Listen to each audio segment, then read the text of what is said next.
Assalamualaikum warahmatullahi wabarakatuh. Halo Sobat PMR, perkenalkan nama saya Linda Sarutunisa. Saya perwakilan dari PMR Wira Madrasah Alia Negeri 3 Banyumas. Di sini saya memiliki peran untuk mengajak teman, anggota keluarga, guru, dan orang di sekitar kita untuk melakukan donor darah. Kali ini saya akan membahas tentang donor darah sukarela. Nah, sebelumnya, kalian sudah tahu belum sih apa itu donor darah sukarela? Terus, apa sih manfaat yang kita dapat? Yuk simak pembahasannya.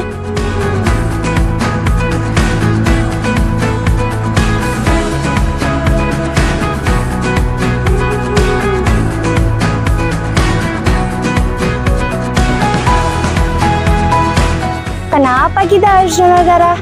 Karena di luar sana banyak orang yang membutuhkan darah kita. Satu tetes darah kita bisa menyelamatkan banyak jiwa. Contohnya, yang pertama ketika ada orang yang kecelakaan. Yang kedua, ibu melahirkan. Yang ketiga, pasien darurat. Yang keempat, penderita thalassemia.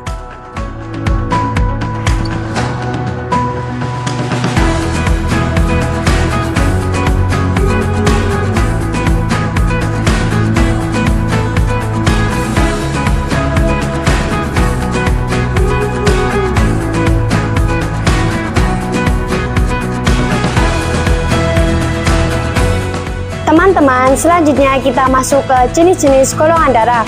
Yang pertama, golongan darah A, memiliki antigen A pada sel darah merah dan memproduksi antibodi B pada plasma darah. Yang kedua, golongan darah B, memiliki antigen B pada sel darah merah dan memproduksi antibodi A pada plasma darah.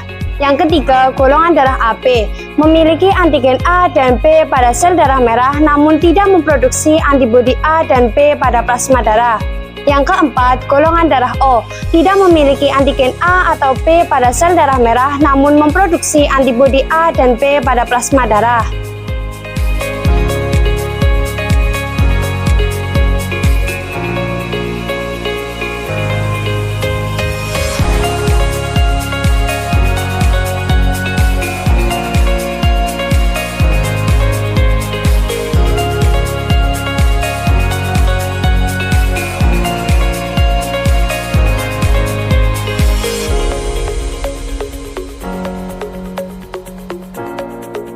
Bagian selanjutnya kita masuk ke fungsi darah. Darah memiliki 3 fungsi. Yang pertama, mengangkut oksigen dari paru-paru ke sel-sel tubuh. Yang kedua, mengangkut karbon dioksida dari sel-sel tubuh ke paru-paru untuk selanjutnya dikeluarkan. Yang ketiga, mengganti sel-sel yang rusak.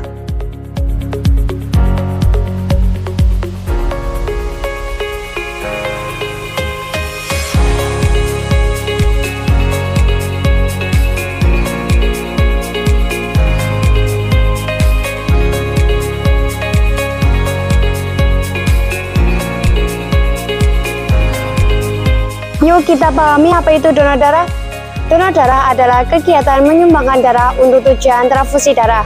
Sedangkan transfusi darah adalah proses pemindahan darah dari seseorang yang sehat dan memenuhi persyaratan kepada orang yang membutuhkan. Darah yang dipindahkan dapat berupa darah lengkap atau komponen darah. Darah lengkap adalah darah yang mengandung seluruh komponen. Sedangkan komponen darah terdiri atas plasma darah, sel darah merah, sel darah putih, dan keping-keping darah. Donor darah dapat dikategorikan menjadi 2. Yang pertama, donor darah sukarela atau DDS adalah seorang yang menyumbangkan darahnya secara sukarela tanpa mengetahui untuk siapa. Yang kedua, donor darah pengganti atau DDP adalah seorang yang dimintai untuk menyumbangkan darahnya kepada seseorang dan dia tahu kepada siapa darah tersebut diberikan. Ingat ya teman-teman, darah yang telah diambil harus mengalami proses pengujian untuk mengetahui darah bebas dari penyakit menular seperti HIV, AIDS, hepatitis, dan sifilis. Setelah itu, darah disimpan untuk menunggu digunakan.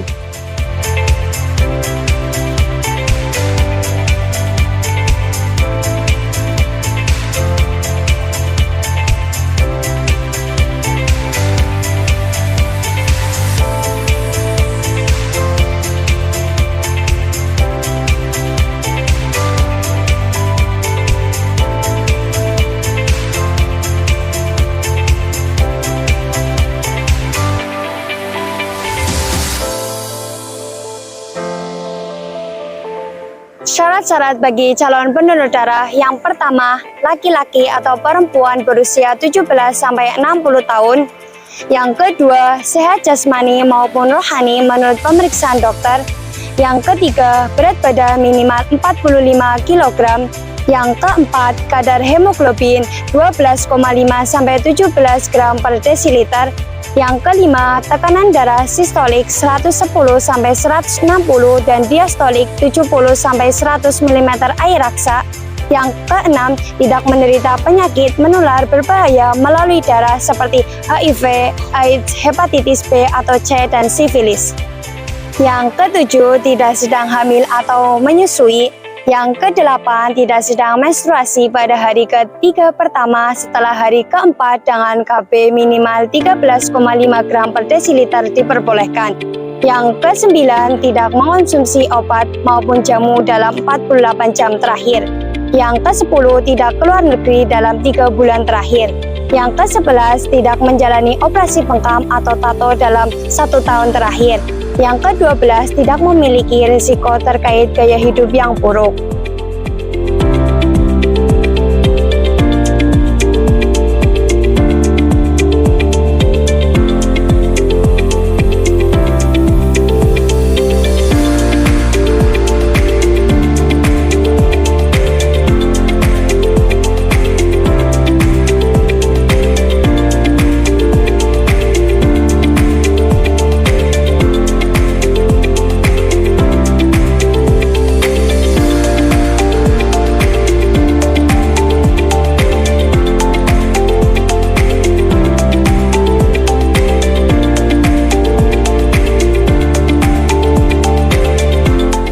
Manfaat donor darah bagi seorang pendonor.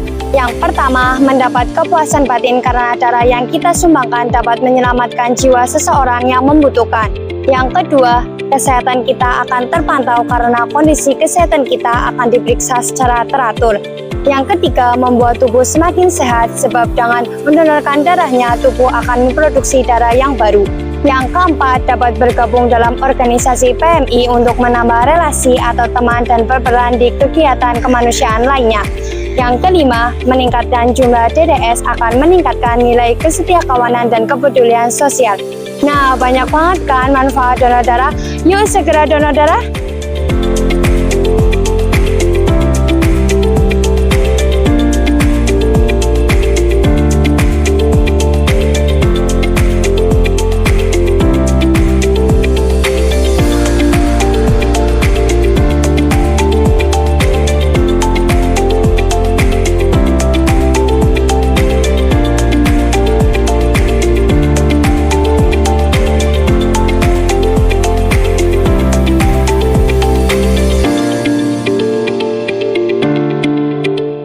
Selanjutnya, kita perlu mengetahui cara-cara yang dilakukan sebelum donor darah.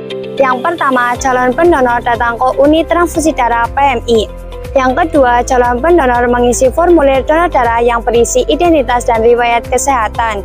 Yang ketiga, petugas memeriksa kesehatan calon donor sesuai dengan syarat yang telah ditentukan. Yang keempat, asisten transfusi darah yang terampil dan berpengalaman akan mengambil darah calon donor sehingga pengambilan dapat berjalan langsung dengan cepat kurang lebih 10 menit dan aman. Yang kelima, calon pendonor mendapatkan kartu tanda anggota donor darah.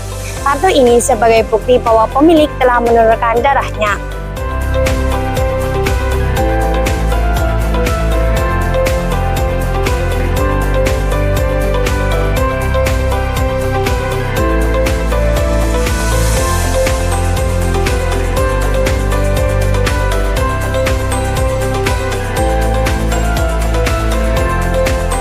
Kita sebagai anggota PMR Wira, kita dapat mengadakan kegiatan donor darah di sekolah secara rutin minimal 2 bulan sekali.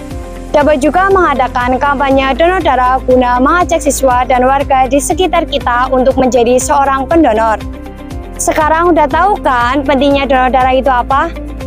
Yuk segera donor darah, lakukan di sekolahmu juga ya. Sekian ya teman-teman, semoga bermanfaat. Wassalamualaikum warahmatullahi wabarakatuh.